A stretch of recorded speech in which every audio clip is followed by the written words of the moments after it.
இன்று பங்குனி மாத வளர்பிறை சஷ்டி. பங்குனி மாதம் தெய்வங்களுக்கு விரதம் இருப்பதும் வழிபாடுகள் செய்வதற்கும் ஒரு சிறந்த மாதமாக இருக்கிறது.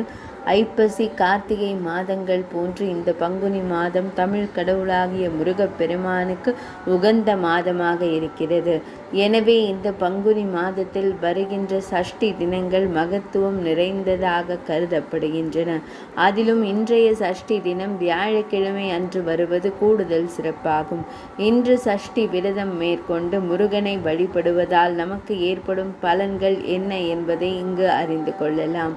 பங்குனி மாத வளர்பிறை சஷ்டி தினத்தன்று, அதாவது இன்று அதிகாலையிலேயே எழுந்து நீராடி முடித்துவிட்டு உங்கள் இல்ல பூஜை அறையில் வள்ளி தெய்வானையுடன் இருக்கும் முருகன் படத்திற்கு வாசம் மிக்க மலர்களை சாற்றி தீபங்கள் ஏற்றி கேசரி நைவேத்தியம் செய்து முருகனுக்குரிய கந்தசஷ்டி கவசம், சண்முக கவசம் போன்ற மந்திர பாடல்களை துதித்து முருகப்பெருமானை தியானித்து அவரை வணங்க வேண்டும்.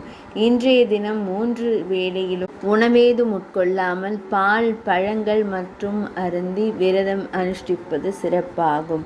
உண்ணா நோன்புடன் மௌன விரதம் சேர்ந்து அனுஷ்டிப்பதால் பல நன்மைகள் ஏற்படும். மாலையில் அருகிலுள்ள ஆலயத்திற்கு சென்று முருகப்பெருமானை வணங்க வேண்டும். நவகிரக சந்நிதியில் இருக்கும் குரு பகவானை மஞ்சள் நிற மலர்கள் சமர்ப்பித்து தீபங்கள் ஏற்றி வணங்க வேண்டும்.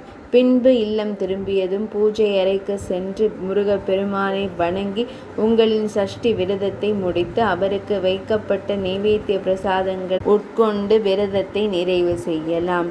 இன்று இந்த பங்குனி வளர்பிறை சஷ்டி விரதம் மேற்கொள்பவர்களுக்கு நெடுநாட்களாக நீடித்து வந்த எத்தகைய பிரச்சனைகளும் தீரும். குழந்தை பாக்கியம் இல்லாத தம்பதியருக்கு கூடிய விரைவில் அழகான ஆரோக்கியமான குழந்தை பேறு உண்டாகும். நீண்ட தினங்களாக திருமணம் ஆகாமல் கால தாமதமான ஆண்கள் மற்றும் பெண்களுக்கு விரைவில் திருமண பாக்கியம் கிடைக்கும். உங்களுக்கு இருந்து வந்த பொருளாதார கஷ்டங்கள் விரைவில் தீரும்.